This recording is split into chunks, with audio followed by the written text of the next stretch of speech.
Hi guys. അപ്പോൾ നമ്മൾ ഇന്ന് വന്നിരിക്കുന്ന പുതിയൊരു വീഡിയോ ആയിട്ടാണ്. അതായത് യൂറോപ്യൻ കൺട്രിയിലേക്ക് പോകാൻ, അതായത് വർക്ക് പെർമിറ്റിൽ ജോലിക്കായിട്ട് പോകാൻ ആഗ്രഹിക്കുന്ന എല്ലാവർക്കും ഒരു ഉപകാരമുള്ളൊരു വീഡിയോ ആയിട്ടാണ് നമ്മൾ വന്നിരിക്കുന്നത്. യൂറോപ്യൻ കൺട്രി, അതായത് ഷെങ്കൻ വിസ അല്ലെങ്കിൽ വർക്ക് പെർമിറ്റ്, വർക്ക് വിസയിലേക്ക് പോകാൻ ആഗ്രഹിക്കുന്ന മിക്കവരും കേൾക്കുന്ന ഒരു ടേമാണ് VFS global solutions, VFS India, VFS Chennai. അങ്ങനെ ഒരു പേര് നമ്മുടെ മുമ്പിൽ എപ്പോഴും കേൾക്കും. കാരണം നമുക്ക് വർക്ക് പെർമിറ്റ് വന്നു കഴിഞ്ഞാൽ പിന്നെയുള്ള പ്രോസസ്സിങ് മൊത്തം നടക്കുന്ന ഈ VFS വഴിയാണ്. അപ്പോൾ എന്താണ് VFS, എങ്ങനെയൊക്കെയാണ് VFSൻ്റെ കാര്യങ്ങൾ നടക്കുന്നത്, എന്തൊക്കെയാണ് നിങ്ങൾക്ക് അവിടെ ചെയ്യേണ്ടത്, VFSൻ്റെ ആ ഒരു വർക്ക് ഫ്ലോയെക്കുറിച്ചാണ് നമ്മൾ ഈ വീഡിയോ സംസാരിക്കുന്നത്. അപ്പോൾ യൂറോപ്യൻ കൺട്രിയിലേക്ക് പോകാൻ, അതായത് യൂറോപ്യൻ കൺട്രി മാത്രമല്ല, ലോകത്തിലെ ഏകദേശം 100ഓളം രാജ്യങ്ങളുമായിട്ടും അവരുടെ എംബസികളുമായിട്ടും ഡയറക്റ്റ് ടൈപ്പ് ഉള്ള ഒരു പ്രൈവറ്റ് ഫേമാണ് VFS. ഷെങ്കൻ വിസ, അതായത് യൂറോപ്യൻ കൺട്രീസിൽ ഒരുപാട് എല്ലാ കൺട്രികളിലേക്കും വിസ പ്രോസസ്സ് ചെയ്യുന്നതും അവരാണ്. അതായത് ഡോക്യുമെൻറ്റേഷൻ, കൊറിയർ സർവീസ്, പിന്നെ ഫോട്ടോസ്റ്റാറ്റ്, പിന്നെ അങ്ങനെ പല സർവീസുകളെല്ലാം പ്രോസസ്സ് ചെയ്യുന്നത് VFS ആണ്. VFSൻ്റെ ഏകദേശം ഒരു 110 മില്യൺ വിസയാണ് ഇതുവരെ ഒരു പ്രോസസ്സ് ചെയ്തിട്ടുള്ളത്. ഷെങ്കൻ വിസ ആയാലും ഈ ലോകത്തിൻ്റെ പല ഭാഗത്തുള്ള വിസയായാലും. അപ്പോൾ VFSൻ്റെ എൻട്രി ആരംഭിക്കുന്നത് ഒരു വിസ പ്രോസസ്സിങ്ങിൻ്റെ സമയത്താണ്. അതായത് നിങ്ങൾക്ക് വർക്ക് പെർമിറ്റ്, ഒരു യൂറോപ്യൻ കൺട്രിയിൽ നിന്നോ ഏതെങ്കിലും കൺട്രിയിൽ നിന്ന് വർക്ക് പെർമിറ്റ് കിട്ടി അവിടെ VFSൻ്റെ എൻട്രി ആരംഭിക്കുകയാണ്. VFS എന്താണ് ചെയ്യുന്നത്? നിങ്ങളുടെ വിസ പ്രോസസ്സിങ്ങിനായിട്ട് ഒരു അപ്പോയിൻമെൻറ്റ് ഫിക്സ് ചെയ്യും. ഈ അപ്പോയിൻമെൻറ്റ് VFSൻ്റെ വെബ്സൈറ്റിൽ കയറിയിട്ട് ഓരോ കൺട്രി ബേസ്ഡ് ഫീസ് മാറിക്കൊണ്ടിരിക്കും. ഇപ്പം മാൾട്ടയാണ് ഉദാഹരണമെങ്കിൽ €250 അപ്പോയിൻമെൻറ്റ് ബുക്കിംഗ്. ആദ്യം 2000 രൂപയായിരുന്നു. ഇപ്പോൾ ഡിമാൻഡ് കൂടി വിസ പ്രോസസ്സിങ്ങിൻ്റെ സമയം കുറഞ്ഞ കാരണം അത് €250, ഏകദേശം 25,000 രൂപ അടുത്ത് വരും വിസയുടെ അപ്പോയിൻമെൻറ്റ് ചാർജ് മാത്രം.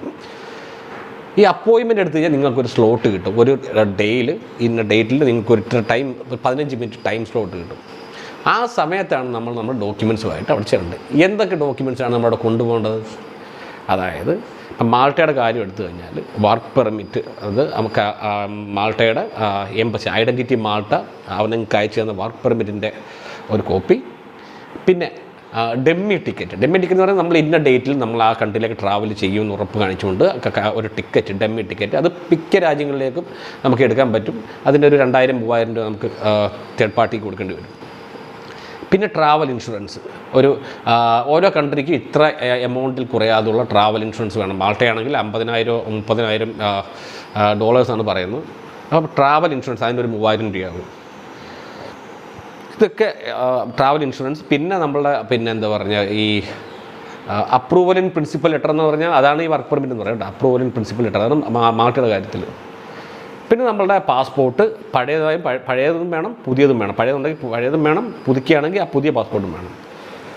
പിന്നെ നമ്മളുടെ ഫോട്ടോഗ്രാഫ്, ഓരോ കൺട്രിക്കും ആ ഫോട്ടോഗ്രാഫിൻ്റെ ഡൈമെൻഷൻസ് ഒക്കെ മാറും. അപ്പോൾ കൺട്രിയുടെ ലിസ്റ്റിംഗ് കൺട്രിയുടെ വെബ്സൈറ്റിൽ കയറിയിട്ട് ചെക്ക് ചെയ്യുക. അത് VFSലേക്ക് അന്വേഷിച്ചാൽ അവർ പറഞ്ഞു തരും.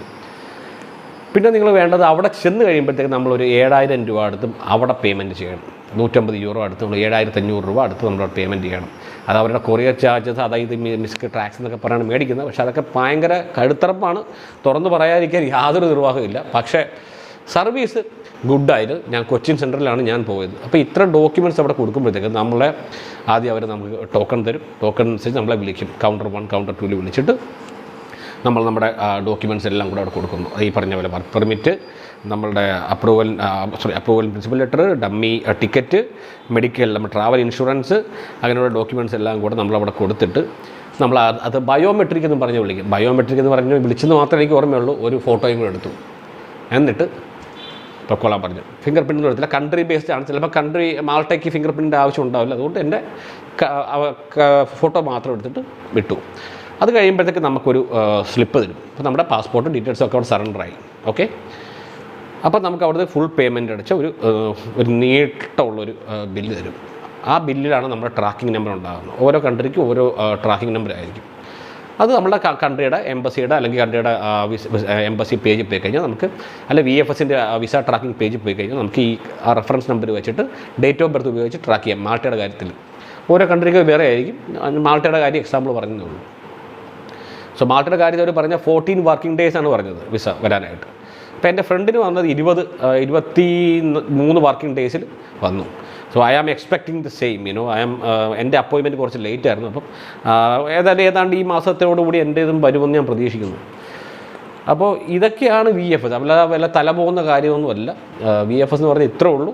നിങ്ങളുടെ വിസ പ്രോസസ്സിങ്ങിന് ആക്ട് ആകുന്ന ഒരു ഇൻ്റർമീഡിയേറ്ററി അല്ലെങ്കിൽ ഒരു ഏജൻറ്റ് പോലെ, മനസ്സിലായോ? പിന്നെ VFSൻ്റെ കൂടുതൽ ഡീറ്റെയിൽസ് ഞാൻ അതിൻ്റെ ലിങ്കുകളും ഒക്കെ ഡിസ്ക്രിപ്ഷൻ ഇടാം. നിങ്ങൾക്ക് താല്പര്യം ഉണ്ടെങ്കിൽ നിങ്ങൾക്ക് ഈ വിസ ഡോക്യുമെൻറ്റേഷന് മാത്രം ഞാൻ കൊടുത്ത വേറൊരു 7,000 രൂപ, അതായത് ഈ ഡമ്മി ടിക്കറ്റിൻ്റെ ഒരു 3,000, മെഡിക്കൽ ഇൻഷുറൻസ് 4,000, പിന്നെ അവരുടെ സർവീസ് ചാർജ്, ഫോട്ടോ എടുത്തതിൻ്റെ പൈസ എല്ലാം കൂടെ കൂട്ടി 8,000 രൂപ ആയിട്ടുണ്ട് ഡോക്യുമെൻറ്റേഷൻ കേട്ടോ. പിന്നെ VFSൻ്റെ ഒരു എക്സ്ട്രാ ഒരു 7,000, പിന്നെ 7,000 അല്ല, സോറി VFSൽ അന്ന് അടച്ചത് ഏകദേശം 17,900 രൂപ അടച്ചു കേട്ടോ. 17,900 രൂപ അന്ന് അടച്ചു അപ്പോയിൻമെൻറ്റ് സമയത്ത്. അതല്ലാതെ അപ്പോയിൻമെൻറ്റ് ബുക്ക് ചെയ്യാൻ വേണ്ടി 23,000 ചില്ലുവാൻ രൂപ അടച്ചു. അപ്പോൾ ഏകദേശം ഇതൊക്കെയാണ്. അപ്പോൾ ഒരു 50,000 രൂപ VFSൻ്റെ കാര്യങ്ങൾക്ക് വേണ്ടി ചിലവ് കൂട്ടിക്കൊള്ളും. മാൾട്ടയുടെ കാര്യത്തിൽ ഞാൻ പറയുകയാണ്, ബാക്കിയുള്ള കൺട്രീസിൻ്റെയൊക്കെ ചിലവൊക്കെ അറിയില്ല. അപ്പം ഇതൊക്കെയാണ് VFS. പിന്നെ VFSനെ കുറിച്ച് എന്തെങ്കിലും സംശയങ്ങളോ വല്ലതും ഉണ്ടെങ്കിൽ കമൻറ്റ് രേഖപ്പെടുത്തുക. ഞാൻ അതിനെക്കുറിച്ച് എന്നെക്കൊണ്ട് അറിയാവുന്ന പോലെ ആൻസർ ചെയ്യാം. പിന്നെ VFSൻ്റെ ഡോക്യുമെൻറ്റേഷൻ്റെ കാര്യത്തിൽ എന്തെങ്കിലും ഡൗട്ടുണ്ടോ, കേരളത്തിലാണെങ്കിൽ ഞാനൊരു ഏജൻറ്റിൻ്റെ നമ്പർ കൂടി ഞാനത് താഴെ ഇടാം. നിങ്ങൾക്ക് കേരളത്തിൽ അപ്പോയിൻമെൻറ്റ് എടുക്കുന്നവർക്കൊക്കെ VFSന് തൊട്ടടുത്ത് തന്നെ പുള്ളിയുടെ ഓഫീസുണ്ട്. കൊച്ചിയിലാണെങ്കിൽ ആ ഓഫീസിൽ പോയി കഴിഞ്ഞാൽ പുള്ളി നിങ്ങൾക്ക് ഡോക്യുമെൻറ്റേഷൻ്റെ കാര്യങ്ങളെല്ലാം പറഞ്ഞ് ഡോക്യുമെൻറ്റ് ക്ലിയർ ഓർഡർ ആയിട്ട് നിങ്ങൾക്ക് അറേഞ്ച് ചെയ്ത് നിങ്ങളെ അപ്പോയിൻമെൻറ്റിന് കൊണ്ട് ആക്കി തരും. അത്രയ്ക്ക് നല്ല ഒരു ഗുഡ് സർവീസ് ആയിരുന്നു. പുള്ളിയുടെ കമ്പനിയുടെ നമ്പരും പുള്ളിയുടെ പേരും ഞാൻ ഡിസ്ക്രിപ്ഷനിൽ ചേർക്കാം. അപ്പോൾ വീഡിയോ കണ്ട എല്ലാവർക്കും നന്ദി. തുടർന്നും മാൾട്ടയെക്കുറിച്ചും യൂറോപ്യൻ കൺട്രീസിനെക്കുറിച്ചും ഇമിഗ്രേഷൻ റൂൾസിനെക്കുറിച്ചും ഫ്രീ സ്കോളർഷിപ്പ്, ജോലി ഒഴിവുകളൊക്കെ കുറിച്ചുള്ള വീഡിയോകൾ ഇതിനകത്ത് വരുന്നതാണ്. അപ്പം വീഡിയോ കണ്ട് സപ്പോർട്ട് ചെയ്യുന്നത് വളരെ നന്ദി. തുടർന്നും കാണുക, സപ്പോർട്ട് ചെയ്യുക.